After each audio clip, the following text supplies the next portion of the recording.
Shalom!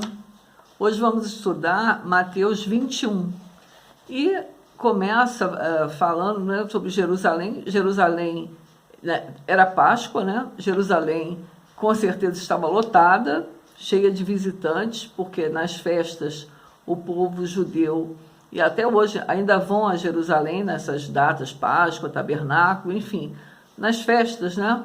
Então, provavelmente não tinha vaga nas hospedarias locais. E Jesus fica em Betânia com seus discípulos, que dista 3 quilômetros de Jerusalém, aproximadamente, né? 3 quilômetros. Então, é assim, começa o 21 nesse sentido, e Jesus manda pegar o jumentinho. A explicação de Mateus sobre o jumentinho dá a entender que Jesus utilizou mãe e filho, mas na profecia do profeta Zacarias, fica claro que ele usa apenas o jumento, não a mãe. Essa profecia foi transmitida 400 anos antes do seu cumprimento. Alguém poderia dizer, mas cumprir essa profecia seria possível a qualquer pessoa que conhecesse a profecia. Assim pegaria o jumentinho e faria tudo o que está em Zacarias. A questão é, Jesus não cumpriu apenas essa, e sim todas as profecias da vinda do Messias. Essa passagem mostra um Jesus humilde sobre um animal de carga na sua primeira vinda. Em sua entrada triunfal em Jerusalém, ele encontra um povo adorador. O povo gritando Hosana. A tradução inicial de Hosana foi feita como uma saudação, mas na verdade ela queria dizer literalmente, salve, por favor. Essa referência é encontrada no Salmo 118, que é totalmente messiânico. Depois você vai lá e leia o Salmo para você entender. Era um clamor para que o Jesus os libertasse do domínio de Roma. Eles reconheciam Jesus como Messias e aclamavam, dizendo, bendito o que vem em nome do Senhor, que a gente também encontra no Salmo 118, 25 e 26. Talvez por esse motivo, né, por essa tradução de Hosana ser salva, para salvar, e não um clamor de adoração, talvez por isso a gente não encontre esse mesmo povo clamando lá na crucificação, porque às vezes a gente se pergunta, né? No domingo, no sábado, as pessoas clamavam Hosana, Hosana nas alturas, né? Bendito que vem em nome do Senhor.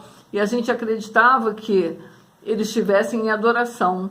Mas quando a gente vê essa tradução, se era para salvar, Hosana significa salvar, quando Jesus é crucificado, talvez essas mesmas pessoas não veem mais ele como Messias, porque na visão deles, o Messias, ele não ia morrer, né? Ele veio para salvar as pessoas e não para ele próprio ser condenado.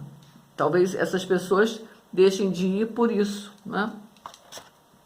Mais tarde, Hosana veio a ser um grito de louvor. Hoje, quando a gente fala Hosana, né, nos cultos e tudo, é como se a gente estivesse louvando ao Senhor e adorando. Purificação do templo. Jesus expulsa os que vendiam e compravam no templo. Essa prática era para atender as pessoas que chegavam, os visitantes que chegavam, iam adorar no templo, iam fazer sacrifícios, né? Então eles necessitavam de comprar animais, e a presença dos cambistas era porque a taxa que se pagava no templo, o templo tinha uma moeda própria, eles não aceitavam o dinheiro de Roma. Então precisava de trocar o dinheiro para pagar a taxa do templo. Por isso a presença dos cambistas.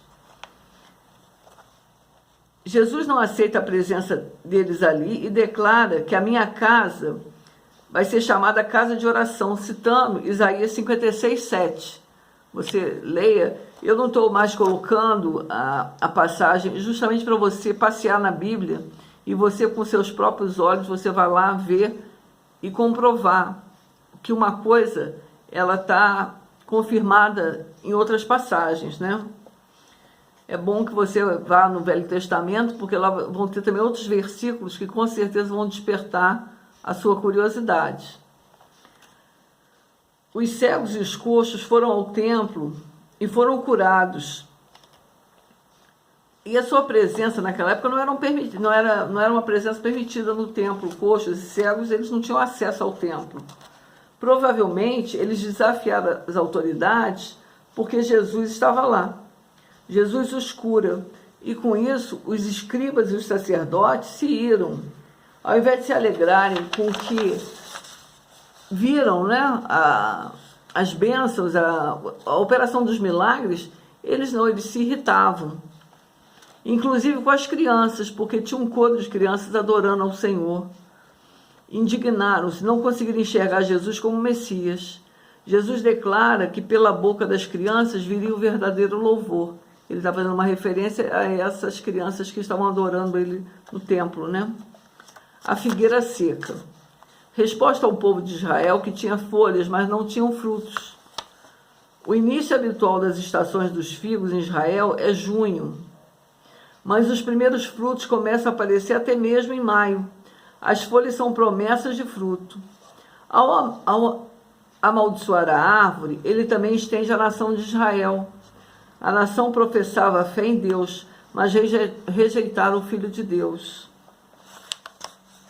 Batismo de João. Aqui os sacerdotes querem saber quem deu autoridade a ele, quem o ordenou com a imposição de mãos, dando a ele poder e autoridade para ensinar. Na época, uma ordenação rabínica garantiu o direito de julgar as questões religiosas. Aqui entra essa legalidade, né? Eles não aceitavam Jesus do nada, ensinando nos templos e operando milagres e maravilhas. Eles queriam saber quem foi que tinha ordenado ele, quem foi que tinha dado a ele essa autoridade, né? Eles acreditavam que pudesse ser algum rabino, alguém lá das autoridades judaicas, né? A parábola dos dois filhos. Nessa parábola, Jesus está declarando julgamento, os pecadores, está dizendo que os pecadores arrependidos, aqueles que verdadeiramente se arrependem dos seus pecados e buscam a Deus, entrarão no reino de Deus, mas os falsos religiosos não, porque é o que a gente já falou anteriormente, né? A gente vê a aparência e o Jesus vê o coração de cada um. Então, às vezes, uma pessoa parece muito do reino de Deus, uma pessoa muito espiritual, e na verdade não é. Na verdade é o que a Bíblia chama os lobos com pele de ovelha, né?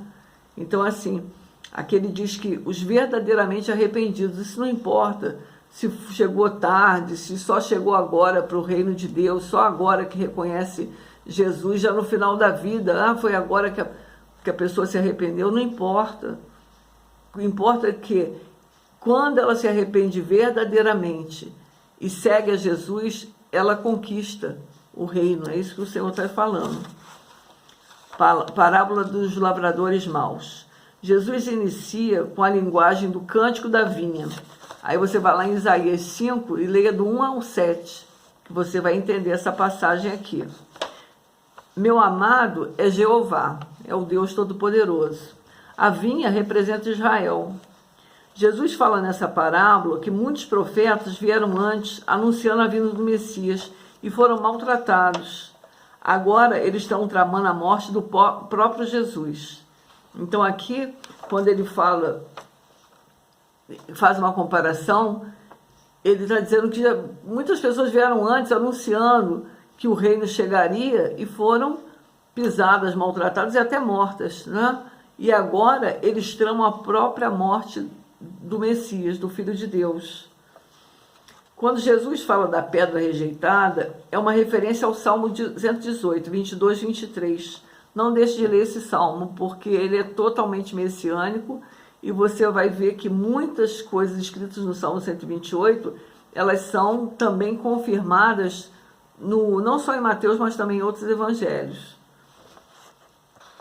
Jesus fecha essa parábola dizendo que pelo fato de o rejeitarem, o reino será dado a outra nação não judia, e essa onde apresentaram os seus frutos. É o que a gente vê dos dias até de hoje, né? Esse evangelho sendo pregado até os confins da terra, né? Sendo pregado nos quatro cantos, pessoas e nações se rendendo ao Senhor Jesus, ao seu poderio e dando frutos para o reino de Deus. É isso aqui que Jesus já anunciava lá atrás. Então, assim, né? Que a gente dê bons frutos para o Senhor e que a gente persevere em seguir seus passos e se arrepender dia após dia para que a gente também conquiste o reino, que essa é a nossa vontade, essa é a nossa caminhada, não é? A gente está aqui na terra, mas o nosso alvo é a vida eterna com o Senhor Jesus. Amém? Que a gente aprenda na palavra e coloque em prática. Tá bem?